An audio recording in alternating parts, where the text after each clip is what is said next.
Terima kasih Anda masih bersama kami di Berita Padang. Bagi Anda yang baru saja bergabung, kami hadirkan kembali 3 berita utama pada pagi hari ini.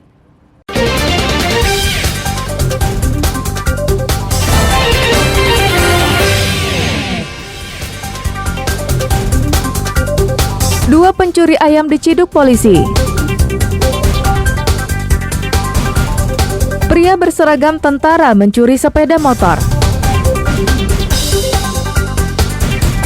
Petani Agam gunakan ban sepeda motor untuk memipil jagung.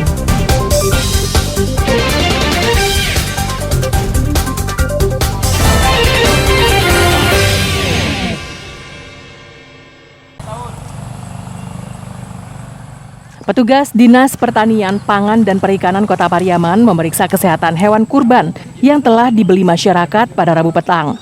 Sapi yang sehat diberi label layak dijadikan hewan kurban. Selain itu juga diberikan surat keterangan kesehatan hewan. Petugas menyediakan 700 label khusus yang ditempelkan di kepala sapi yang telah diperiksa kesehatan sapi secara keseluruhan. Sapi yang sakit baru bisa disembelih jika dinyatakan sehat oleh petugas kesehatan. Selain itu, sapi yang disembelih hanya sapi jantan dan telah berusia minimal 2 tahun. 700 ekor, artinya kita periksa dari kecukupan umurnya, kemudian jantan, dan juga dari segi kesehatan hewan ternak ini. Artinya yang kita berikan pertama bukan hanya sekedar label hewan ternak itu layak disembelih, tapi juga diiringi dengan surat keterangan kesehatan hewan. Menurutnya penjualan sapi kurban tidak berdampak terhadap harga sapi. Justru kebalikan, harga sapi lebih mahal dari biasanya. Sebelumnya, sapi untuk kurban dijual 16 juta rupiah per ekor. Kini menjadi 18 juta rupiah. Permintaan sapi korban untuk saat ini memang berkurang pada tahun-tahun yang lalu. Kalau untuk harga gimana, Pak? Kalau harga naik kayaknya daripada tahun kemarin. Ada pengaruh dari PMK nggak, Pak? Tentang masalah korban ini nggak ada masalah pengaruh dari PMK. Saat ini tercatat 203 ekor sapi yang terdampak PMK. 126 ekor dinyatakan sembuh dan 7 ekor dipotong paksa. Eki Rafki melaporkan dari Pariaman.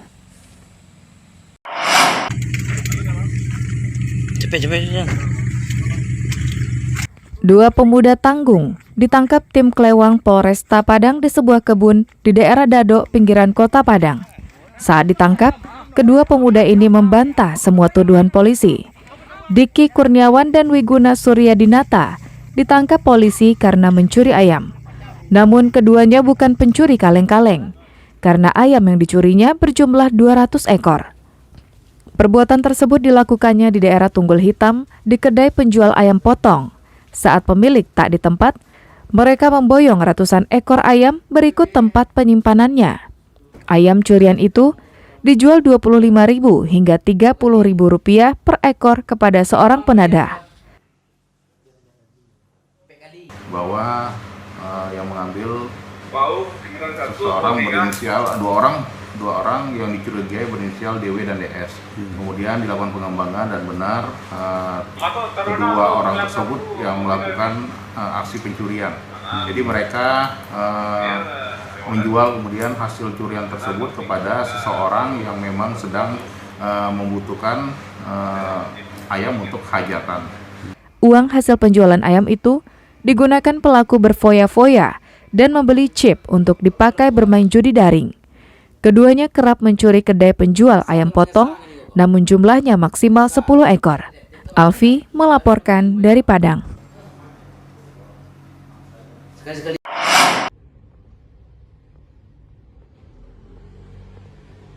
Pencurian sepeda motor oleh seseorang yang berseragam tentara terekam jelas kamera pengintai Senin lalu.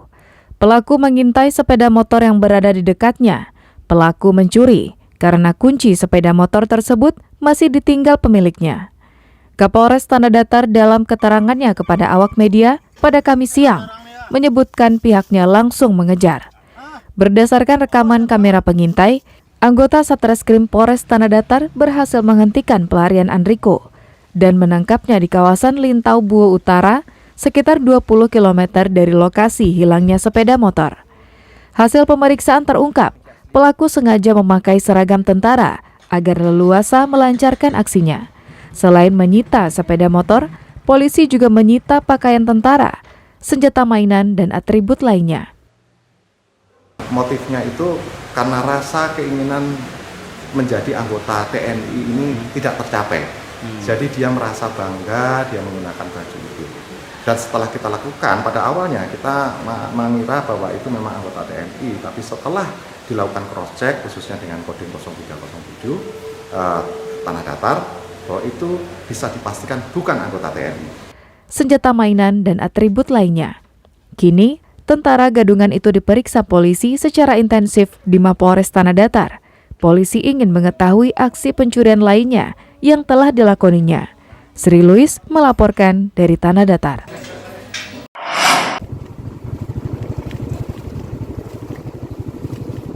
Berbagai cara dilakukan petani untuk memperoleh hasil tani yang maksimal, seperti yang dilakukan kelompok Tani Kabun Agro yang tergabung dalam Kapoktan Agro Subur di Koto Tinggi, Kecamatan Baso, yang berinovasi menggunakan ban sepeda motor untuk memipil jagung. Petani memilih cara tersebut untuk mempermudah mereka, karena sebelumnya petani melakukan dengan cara manual dan tak jarang mengalami luka lecet pada tangan. Di samping itu, cara tersebut juga memaksimalkan pekerjaan mereka. Sebelumnya, petani hanya bisa memipil jagung 100 kg per hari. Kini, dengan alat yang baru mereka ciptakan, petani bisa memipil 1 ton jagung per hari. Udah 2 kali panen. Udah 2 kali panen menggunakan ini. Sebelumnya manual itu waktunya lama, terus efeknya ke badan kita juga agak, karena tangan kita ini bisa jadi melepuh gitu. Jadi kalau dengan alat ini prosesnya agak cepat, terus efek bagi kita agak berkurang. Menurut Wali Jorong Koto Tinggi, kelompok tani yang berdiri sejak 11 tahun lalu berinovasi menggarap lahan kosong. Saat ini mereka telah memiliki 3 hektar lahan untuk digarap dan tersebar di 3 lokasi. Meski telah memiliki lahan, mereka tak bisa serta-merta mengolahnya karena terkendala biaya untuk membeli pupuk dan racun hama. Sedangkan pupuk kandang yang mereka gunakan selama ini jumlahnya sangat terbatas. Ya kalau sekarang harga pupuk meningkat lah Bu, meningkat. Bisa diperhatikan di belakang, kami penanggulangan pupuk cuma pakai kompos. Nah itu kan hasilnya lebih, kalau pupuk kandang hasilnya biasanya agak kurang. Tapi kalau pupuk buatan dia hasilnya lebih meningkat gitu. Cuman harganya lebih. Cuma harganya, kami kena harga sekarang. Walaupun harga jagung sekarang 5.200, kami masih kena lagi di pupuk. Pemerintah memang telah menyiapkan pupuk subsidi bagi petani. Namun fakta di lapangan, pupuk subsidi sangat susah diperoleh. Selain membelinya harus disertai dokumen administrasi, ketersediaan pupuk tersebut juga tidak terjamin. Dina Amrina melaporkan dari Agam.